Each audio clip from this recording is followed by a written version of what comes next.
Storm जिसने north western Europe को hit किया, ये स्टॉर्म कियारन है, CIARAN। आपको वैसे स्टॉर्म का याद रखना है। नॉर्थ वेस्टर्न यूरोप कौन सा हो गया? ये इंग्लैंड, यहाँ पे इंग्लैंड है आपका, इधर फ्रांस है, इधर पोर्टुगल, जर्मनी है ना, ये सारा एरिया है, नीचे स्पेन है आपका। तो उस एरिया में स्टॉर्म ने हिट किया। स्टॉर्म का नाम है Ciaran storm. So storm batter the north western Europe with torrential rains कितना, 2200 किलोमीटर की ज़्यादा की स्पीड से। काफ़ी लोगों को नुकसान हुआ। अब फ्रेंच शोर्स, फ्रेंच है ना, आपको बताया यहाँ पे फ्रांस की टेरिटरी आती है, इतनी ज़्यादा स्पीड से आया, slamming the northern tip of France Atlantic coast. अब यूके के बीच में आपका इंग्लिश चैनल भी है, वहाँ पे भी काफ़ी डिस्ट्रक्शन हुई है। तो basically you have to remember कि स्टॉर्म हुआ कहाँ पे? North western Europe, France, England, उनकी टेरिटरीज को हिट किया और काफ़ी हाई स्पीड में। नाम क्या है इसका? Storm Ciaran. बस that is all you need to know about this. Alright, next question. What is the first foreign company that has bagged 100% FDI in India's defense projects?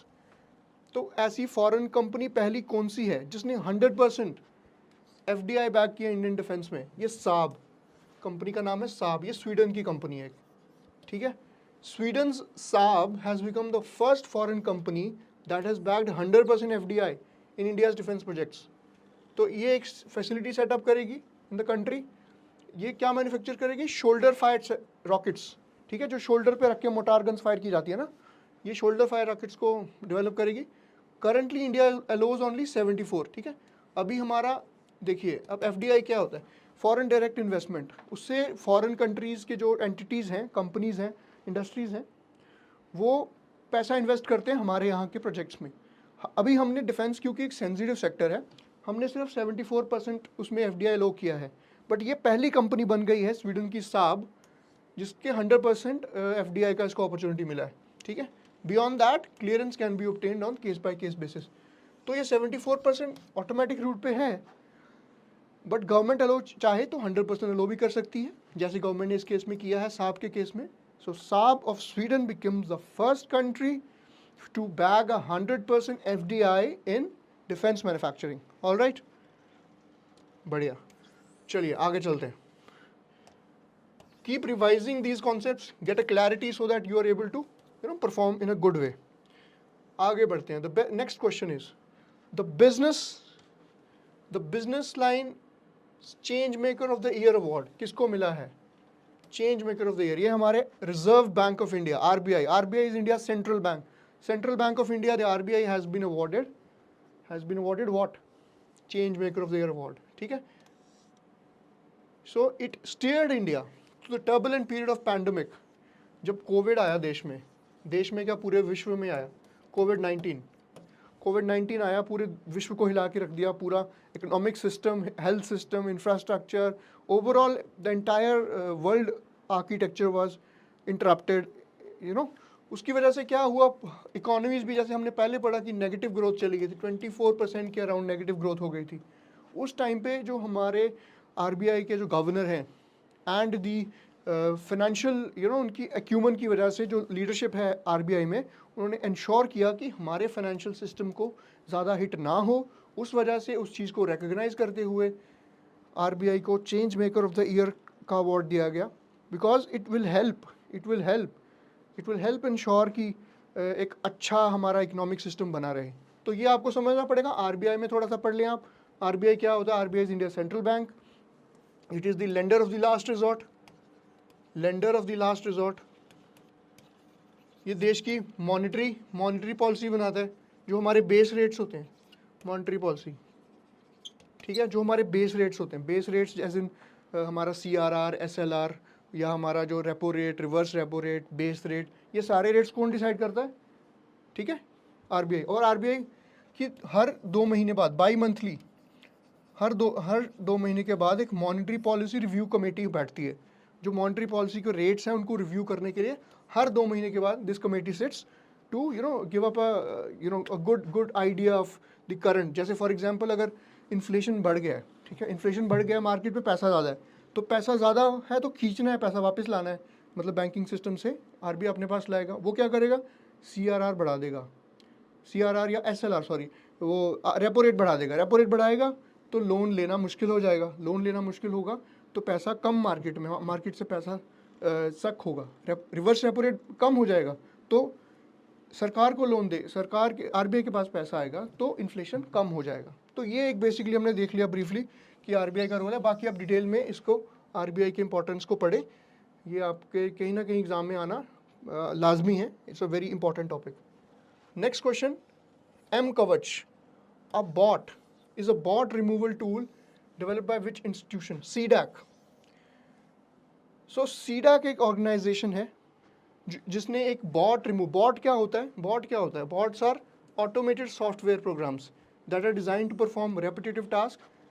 तो ये एक तरह से ट्रोजन या स्पैमिंग के काम आते हैं, डेटा स्क्रैपिंग या मिलिशियस एक्टिविटीज़। जैसे होता है ट्रोजन हॉर्स, जो एक बग छोड़ दिया आपके सिस्टम में, आपके पास एक ईमेल आया, आपने लिंक पे क्लिक कर दिया और आपका पूरा सिस्टम क्लोन हो जाता है, hacker takes control of your system. तो उसी तरह से बग रिमूवल, जो बॉट रिमूवल एक टूल डेवलप किया है सीडैक ने, इसका नाम है एम कवच। तो आपने याद रखना है, नाम याद रखना है, एम कवच 2।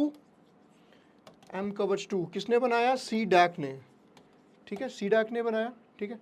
The name of the e scan developed bot removal tool for this is e scan CERT in bot removal, ठीक है। CDAC is Hyderabad based android company, it's a company in based in Hyderabad, ठीक है। एम कवच 2 बनाया है इसने। और दूसरा जो ई स्कैन डेवलप किया है बॉट रिमूवल के लिए, उसका नाम है आपका ई scan CERT in bot removal. Shirt क्या है? अब सर्ट आपको थोड़ा सा जल्दी से बताएंगे, CERT, CERT in computer emergency response team है। ये कंप्यूटर इमरजेंसी रिस्पॉन्स टीम, ये हमारी साइबर सिक्योरिटी के लिए ज़रूरी है। This is important for our cyber security architecture, very important for the cyber security architecture, जिसकी वजह से आप एक अच्छे से जो थ्रेट्स हैं, साइबर थ्रेट्स हैं, उनको डील कर पाते हैं। एक I4C है, फिर और भी इनिशिएटिव्स हैं, जैसे टैलेंट मैनुअल है आपका, ठीक है, पैसकॉन है। ये सारे जो इंटरनेशनल मैनुअल्स हैं for cyber security and protection, ठीक है। सो this is a little bit about it. Moving further, I hope you're grasping the things because all these are important from exam point of view. Next question, which country won Sultan of Johor Cup title? Sultan of Johor Cup title, ठीक है, ये आपको पता होना चाहिए, Germany ने जीता है। Germany lifted their second Sultan Johor cup title after 11 years. किसको हराया इन्होंने? ऑस्ट्रेलिया को। ऑस्ट्रेलिया को हराया इन्होंने 3-1, ठीक है। Goalkeeper HS Mohit made a crucial save in the penalty shootout as the Indian junior hockey team also edge Pakistan 6-5 to bank the bronze. तो जो इंडिया की जूनियर टीम है, उन्होंने पाकिस्तान को पेनल्टी शूटआउट में हराया 6-5 में पाकिस्तान को, और जूनियर कप उन्होंने ब्रॉन्ज मेडल वहाँ पे इन्होंने ये जीत लिया है। और जर्मनी ने इस चैम्पियनशिप को विन किया है, और इसमें सेकंड पोजीशन में आपको पता है ऑस्ट्रेलिया फाइनल में हारी है, ठीक है। तो ये आपको थोड़ा सा ये चीज़ जाननी रहेगी। इसमें ये नाम याद रखें, HS मोहित इंडिया के, ठीक है, क्रूशल सेव करके इन्होंने मैच जितवाया है, ठीक है। नेक्स्ट आ रही है आयुषिन 38 सी ड्रैगन। अब ये क्या है? अब देखिए, ऐसे सवाल काफ़ी आएंगे कि आपको बोल दिया जाएगा, कोई टर्म दे दी जाएगी, जैसे हमने ऊपर देखा B6113, वो क्या है आपको अभी भूल गया। That is a nuclear bomb जो USA ने डेवलप किया है, जो 24 गुना ज़्यादा स्ट्रॉन्ग है नागासाकी वाले हिरोशिमा वाले बॉम्ब से, और 14 गुना ज़्यादा स्ट्रॉन्ग है नागासाकी वाले बॉम्ब से, ठीक है। तो ये आयुषिन 38 सी ड्रैगन क्या है? It is a marine petrol aircraft, marine petrol के लिए, जो मरीन सी हमारी जो नेवी है वो पेट्रोल करती है, हमारा कोस्ट गार्ड है पेट्रोल करता है मैरीटाइम बाउंड्री को, मैरीटाइम सिक्योरिटी इंश्योर करने के लिए, जैसे 26/11 टाइप अटैक्स ना हो, उस चीज़ के लिए ये थोड़ा सा एक इनिशिएटिव है उसका। तो ये किसने बनाया? इंडियन नेवीज आयुषिन, ठीक है। क्या है? Dragon is a long range maritime petrol aircraft, ठीक है। इसने क्या किया है, 46 साल हो गए हैं इसको सर्विस में, and now it has bid ado, इसको डीकमीशन कर दिया गया है। जो इंडियन नेवी का ये जो मरीन पेट्रोल एयरक्राफ्ट है, डीकमीशन कर दिया गया है। INAS 315, इसको 1977 में कमीशन किया गया था with the induction of IL-38 aircraft also. 38 aircraft heralding a modern era of airborne long range maritime reconnaissance. आपने देखा होगा IL-78 एयरक्राफ्ट होता है एक, ये एयरफोर्स का एक ट्रांसपोर्ट एयरक्राफ्ट है, जनरली लॉजिस्टिक्स के लिए या ट्रूप्स को फेरी करने के लिए यूज़ होता है। 2 of these aircraft will remain station permanently at the national heritage museum in Lothal Gujarat and दूसरा कहाँ पे, निपानी इन, ठीक है, 2 चीज़ें इसमें याद रख लो, ठीक है। पहला तो देखिए इसका ये है क्या, आयुषिन मरीन पेट्रोल है, व्हीकल है, ठीक है। 46 साल हो गए इसको सर्विस में, 1977 में इट केम इनटू बीइंग। इसके साथ साथ ये एयरक्राफ्ट भी था। तो 2 एयरक्राफ्ट है वो हेरिटेज म्यूजियम में रखे जाएंगे। पहला रखा जाएगा लोथल गुजरात में, दूसरा निपानी, सो लोथल इन कहाँ पे है, गुजरात में, और निपानी आपका कर्नाटका में। सो दिस इज की information about this is a marine petrol aircraft, Indian navy का, 46 ईयर्स के साथ बाद डीकमीशन हो गया, 1977 में आया। इसके 2 जो एयरक्राफ्ट्स हैं उनको लोथल में और निपानी में हेरिटेज म्यूजियम में प्रिजर्व कर दिया गया है for showcasing to the public. All right, very good, let's move further now.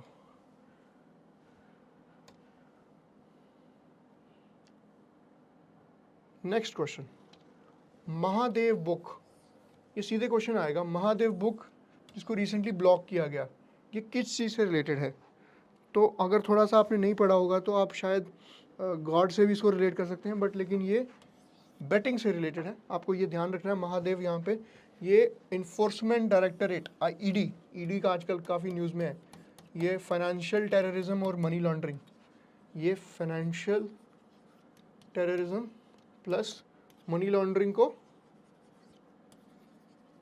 कर्ब करने की इसका वो होता है मैंडेट। इसके साथ इंटरनेशनली इस चीज़ के लिए जो बॉडी है उसका नाम है FATF भी यही रोल करती है, ठीक है। तो क्या किया है, ये ministry of electronics and information technology, इसने ब्लॉकिंग ऑर्डर्स इशू किए हैं 22 allegedly illegal betting apps and websites including Mahadev book and Reddy Anna presto pro apps. ये 2 एप्स हैं, एक महादेव और एक रेड्डी अन्ना प्रेस्टो एप्स। तो ये दोनों ऐप्स को ब्लॉक किया है, किसके ऑर्डर पे, किसके रिकमेंडेशन पे, एनफोर्समेंट डायरेक्टरेट ने किया। किसने है, माइटी मतलब ministry of electronics and information technology, ठीक है। ये कहाँ पे, ये ऐप कहाँ पे थी, मनी लॉन्ड्रिंग के लिए इन्वॉल्व थी, कहाँ पे, छत्तीसगढ़ में। तो ये कुछ इन्फॉर्मेशन याद रखनी है। महादेव ऐप किससे रिलेटेड है, बैटिंग से। ब्लॉक किसने रिकमेंड किया, ईडी ने किया, किसने, माइटी ने। तो ये छत्तीसगढ़ में मनी लॉन्ड्रिंग में इन्वॉल्व थी। दूसरी जो ऐप ब्लॉक हुई है Reddy Anna presto pro apps, ठीक है। ये थोड़ी सी इन्फॉर्मेशन है, आपको थोड़ा सा मनी लॉन्ड्रिंग के बारे में पढ़ना है, कैसे जो टेररिज्म वाला मनी है, ऑर्गेनाइज क्राइम का मनी है, वो हवाला के थ्रू या दूसरे चैनल्स के थ्रू इंडिया से बाहर लेके जाया जाता है, फिर वो टेरर फंडिंग में उसको यूज़ किया जाता है। तो ये आपको चीज़ें थोड़ी सी ध्यान से समझनी पड़ेंगी। ऑलराइट,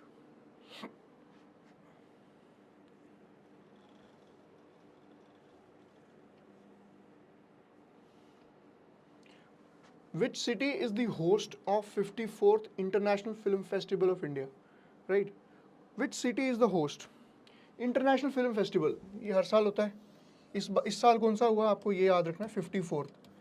ये होता कहाँ, गोवा में होता है ये, ठीक है। 54th international film festival of India will be held in Goa from November 20 से 28। तो ये अभी चल रहा है, नवंबर 20 से 28 तारीख को ख़त्म होगा। इसमें डिफरेंट फिल्म्स फीचर की जाती हैं। Ministry of information and broadcasting इसको कंट्रोल करता है।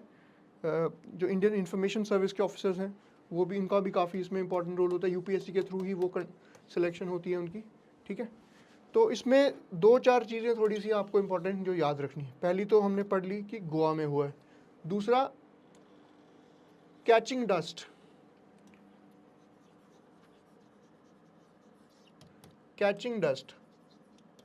कैचिंग डस्ट नाम की मूवी है, it is a British movie.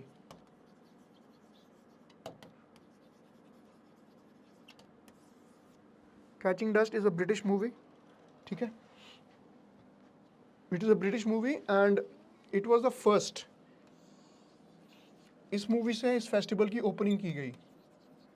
अगर ऐसे सवाल पूछा जाएगा, which movie was screened at the opening of the 54th international film festival of India, इसका नाम कैचिंग डस्ट होगा, ब्रिटिश मूवी है, ठीक है।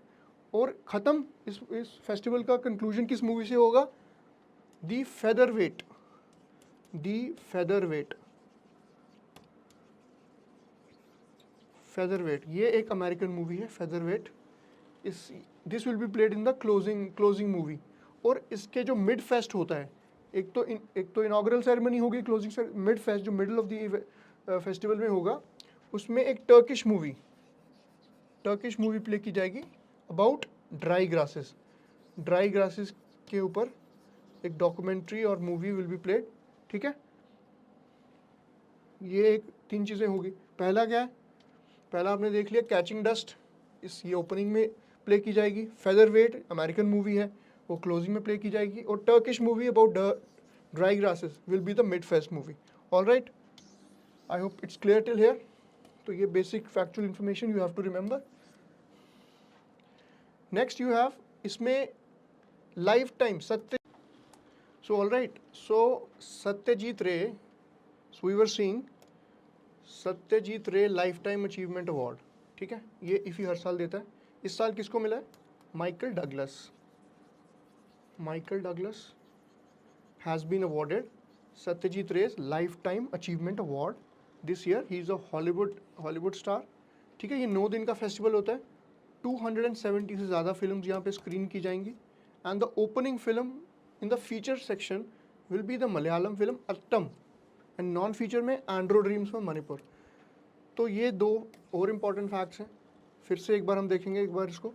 तो जो फीचर सेक्शन में जो फिल्म स्क्रीन की जाएगी opening film, that will be Aattam, AATTAM Aattam. It is a Malayalam film, Malayalam. So Malayalam film in the which section? Feature section. दूसरी आपकी जो है नॉन फीचर सेक्शन में Andro dreams. So this is Andro dreams. This is a Manipuri film, ठीक है। ये आपकी नॉन फीचर सेक्शन में स्क्रीन की जाएगी, non feature section. All right, so international film festival ये कौन सा है? The number you have to remember, number it is the 54th, ठीक है, 54th international film festival. Then it will be held in Goa. कब से कब तक? 20 से लेके 28, 20 से 28 नवंबर, 20 से 28 नवंबर। ये 9 दिन का फेस्टिवल होता है, 9 डे फेस्टिवल इट इज़, ठीक है। इसमें हमने पहले देखा ओपनिंग फिल्म कौन सी होगी? British film catching dust. Closing film कौन सी होगी? American film featherweight. और Turkish film will be the mid fest film about dry grasses, ठीक है। सत्यजीत रे अवार्ड किसको मिला? हमने माइकल डगलस को दिया, राइट। और फीचर कैटेगरी में Aattam which is a Malayalam film, and non feature category में Andro dreams will be screen. So this is about the international film festival. ये कल्चर में आपको थोड़ा सा ये पढ़ना पड़ेगा कि पूछ सकता है आपको इस तरह से भारत रत्न अवार्ड्स हैं, वो कब इनिशिएट हुए थे, किसको मिले थे, वो सब चीज़ें आपको थोड़ी सी इसमें याद रख लेनी है।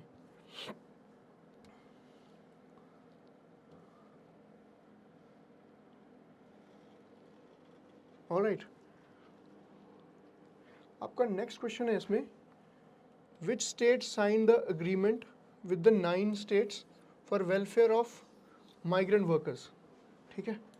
अब माइग्रेंट वर्कर्स के बारे में आप जब कोविड हुआ था, you must have seen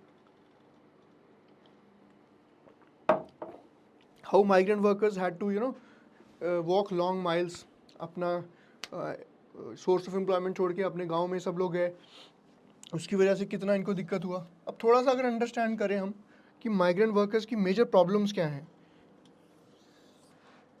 ये एग्रीमेंट वैसे साइन किसने किया है, किस स्टेट ने किया 9 स्टेट के साथ?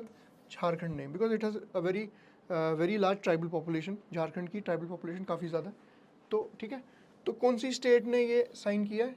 ये हमने झारखंड ने। अब माइग्रेंट वर्कर्स का क्या है? माइग्रेंट वर्कर्स,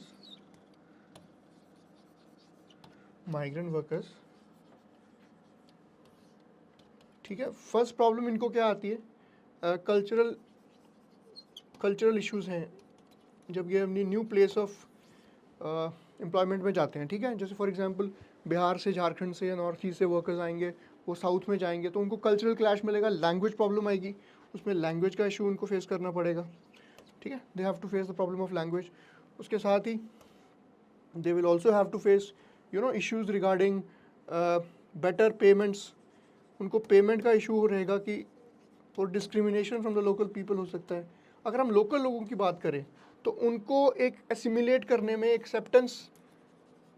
एसिमिलेट या एक्सेप्ट करने में ट्राइबल पीपल को या माइग्रेंट पीपल को फ्रॉम रिलेटिवली जो कम डेवलप्ड जगहें हैं, जैसे यूपी बिहार में काफ़ी पॉवर्टी है, तो वहाँ के लोगों को एक्सेप्ट करने में, तो उसकी वजह से एक कल्चरल हेट्रोजेनिटी क्रिएट हो जाती है, cultural,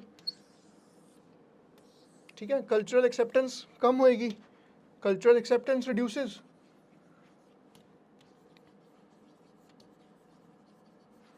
cultural acceptance reduces, because of which clashes can happen। जैसे हमने देखा था कि 2-3 years back, 3-4 years back there was this news of attacks on people from north east, so they had to flee, उनको भागना पड़ा। जैसे हम महाराष्ट्र में काफ़ी मराठा रिजर्वेशन की बात होती है और बिहारीज एंड अदर पीपल, उनको शिवसेना और जो MNS है वो अटैक करती है ताकि आप लोकल जॉब्स पे वो कैप्चर कर रहे हैं, उनको वो लगता है कि हमारी जॉब्स पे थ्रेट हो रहा है। तो इस तरह से ये जो डायनामिक्स है माइग्रेंट लेबर को लेके, इसको थोड़ा सा आपको समझेंगे तो आप चीज़ों को अच्छे से अंडरस्टैंड कर पाएंगे। अब क्वेश्चन की तरफ अगर हम वापस आएँ, झारखंड के बारे में हम थोड़ा सा देखेंगे। झारखंड कहाँ पे है? अगर हम इंडिया का मैप थोड़ा सा जल्दी से बना लें,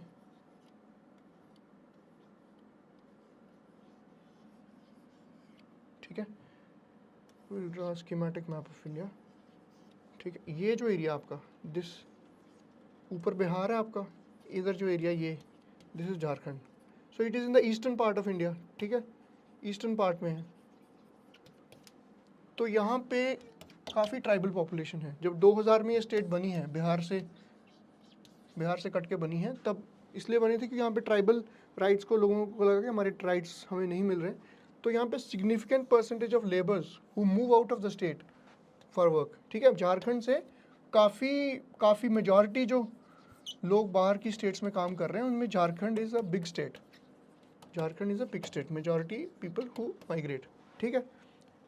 तो इसने कहा कि ये झारखंड की सरकार ने 9 स्टेट्स के साथ एग्रीमेंट साइन किया है अपने स्टेट से गए हुए जो माइग्रेंट लेबरर्स हैं उनके वेलफेयर के लिए। जैसे हमने पहले एक बैकग्राउंड स्टडी किया कि उनको प्रॉब्लम्स क्या होती हैं, what are the problems that they face, तो उन्हीं प्रॉब्लम्स को थोड़ा हल करने के लिए, उन्हीं प्रॉब्लम्स को दूर करने के लिए कुछ स्टेप्स लेती है डिफरेंट सरकारें, ठीक है। तो झारखंड की सरकार ने ये स्टेप लिया। उसके according to the data available with the state, हर स्टेट का अपना लेबर डिपार्टमेंट होता है, ठीक है, वेलफेयर डिपार्टमेंट होता है। तो जो झारखंड का लेबर डिपार्टमेंट है, ठीक है, द झारखंड लेबर डिपार्टमेंट, उसके पास जो डेटा अवेलेबल है, ठीक है, माइग्रेंट कंट्रोल रूम में,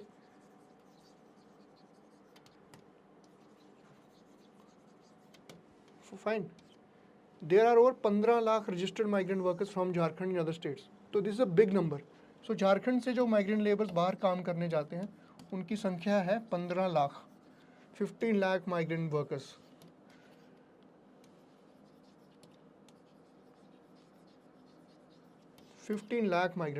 ठीक है। However, the number of unregistered migrant workers is close to 50 lakh. देखो ये 15 लाख सिर्फ रजिस्टर्ड हैं, इसमें ऐड कर दो 50 लाख अनरजिस्टर्ड। अब ये तो ऑफिशियल फिगर्स हैं 65 लाख की, इससे भी ज़्यादा हो सकते हैं। तो उन ट्राइबल वर्कर्स के लिए, माइग्रेंट वर्कर्स के वेलफेयर के लिए डिफरेंट सरकारें स्कीम चलाती हैं।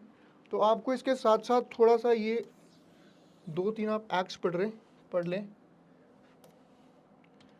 प्रधानमंत्री गरीब कल्याण योजना,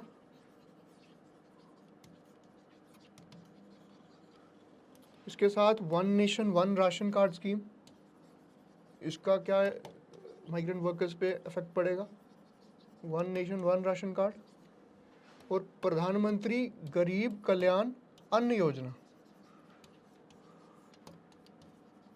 ठीक है, तो ये थोड़ा सा था माइग्रेंट लेबर्स के बारे में, उनके वेलफेयर के बारे में। इसी तरह बाकी स्टेट्स भी स्टेप्स लेती हैं इस सेंस में।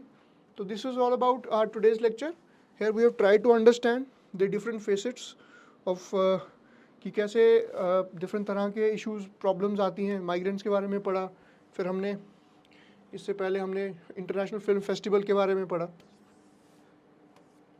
ठीक है, we try to understand about उसके डायनामिक्स समझे। फिर हमने बैटिंग के बारे में पढ़ा, फिर हमने कॉम्बैट एयरक्राफ्ट्स के बारे में पढ़ा। Then we studied about this Johor cup and this cyber security के जो इश्यूज़ हैं वो हमने पढ़ा। एम कवच क्यों बनाए, बॉट रिमूवल के लिए है। आरबीआई का हमने रोल पढ़ा, आरबीआई ने कैसे इंपॉर्टेंट रोल प्ले किया। फिर ये स्वीडन की कंपनी साब के बारे में हमने पढ़ा, इसको 100% वो मिला है एफडीआई में शोल्डर फायर रॉकेट्स बनाने के लिए। और स्टॉर्म के बारे में ये जो जोग्राफी का टॉपिक था। इस तरह से we try to understand different aspects of current affairs, और हम कोशिश करेंगे कि इनको इन डेप्थ कवर करें। So this is all about our today's lecture. We will try to come up with such insightful discussions on different topics. So until then, I think it's a goodbye from me. I hope you try to revise these topics, and for any doubts and queries, you can definitely drop a message on the WhatsApp given in the description.